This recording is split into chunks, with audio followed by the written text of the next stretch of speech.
Então, nossa aula de ciências desta semana, páginas 106 a 109. Para ler e escrever melhor. O texto a seguir descreve as etapas de um processo. O petróleo é uma mistura encontrada em determinadas regiões do subsolo. Seus componentes são utilizados como fonte de energia para meios de transporte, na geração de energia elétrica e como matéria-prima de diversos produtos. Para ser usado, o petróleo deve passar por um processo chamado destilação fracionada, para a separação de seus componentes. As principais etapas dessa técnica são as seguintes. Então, vocês têm aí no texto, Primeiro o processo de destilação, depois a segunda, a maioria dos componentes, passando do estado líquido para o gasoso. Terceiro, os vapores formados entram em uma coluna longa. Quarto, a substância com menor poder de ebulição vai se condensar. E 5, as bandejas da coluna de destilação recolhem os líquidos formados. Os principais produtos separados durante a destilação fracionada são o óleo lubrificante, usado em diversas máquinas, óleo diesel, usado como combustível de caminhões, o querosene, usado como combustíveis de aviões, a gasolina, usada como combustível de automóvel, e o gás de cozinha. Analise. Qual é o processo descrito no texto e para que ele serve? Então, é o processo de destilação fracionada do petróleo e serve para separar as diferentes substâncias que o compõem, para que elas possam ser utilizadas. Organize. As frases abaixo se referem a algumas etapas do processo descrito no texto. Identifique o número de cada etapa. Os líquidos formados são recolhidos e armazenados. Etapa 5. O petróleo bruto é aquecido na fornalha. Etapa 1. Os vapores entram na coluna de destilação. Etapa 3. Os componentes do petróleo entram em ebulição. Etapa 2.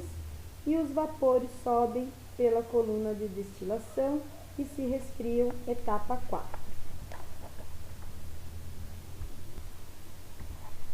A seguir, o esquema mostra as principais etapas do processo de tratamento da água: captação, floculação, decantação, fluoretação, cloração e filtração. Leia aí cada uma das etapas, então, do tratamento da água, certo?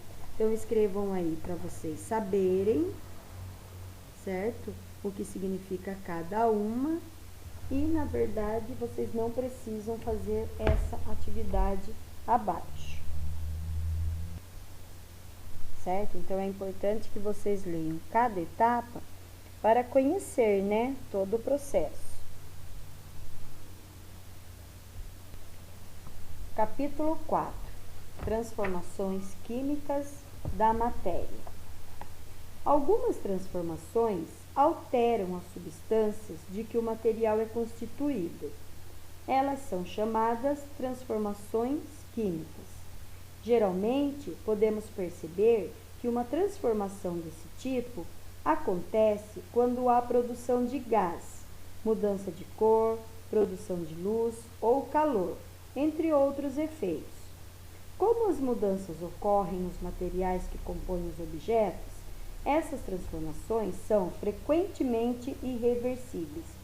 Veja alguns exemplos de transformações químicas.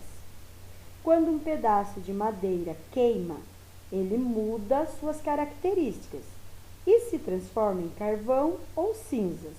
A queima da madeira produz gás carbônico que se espalha pelo ar. O cozimento modifica os ingredientes de um bolo. Podemos perceber essa transformação pela mudança de cor, de sabor, de odor e de consistência.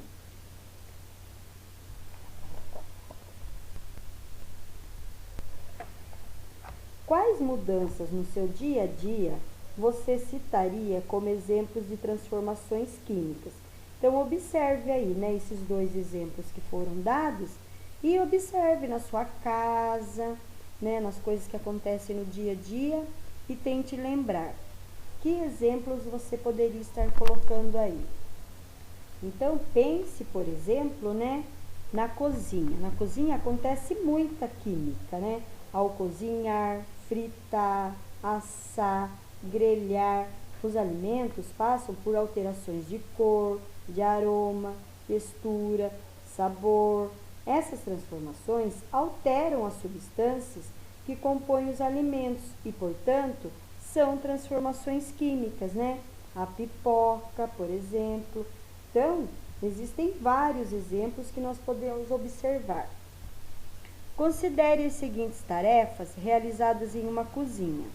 Marque as alternativas que envolvem transformações químicas. Então, acender um fósforo e queimar açúcar para fazer caramelo. Não sei se vocês já observaram, né? A mãe fazendo pudim, aquele pudim de leite condensado. Então, precisa queimar o açúcar para fazer aquela calda do pudim, certo? Então, esse também é um exemplo.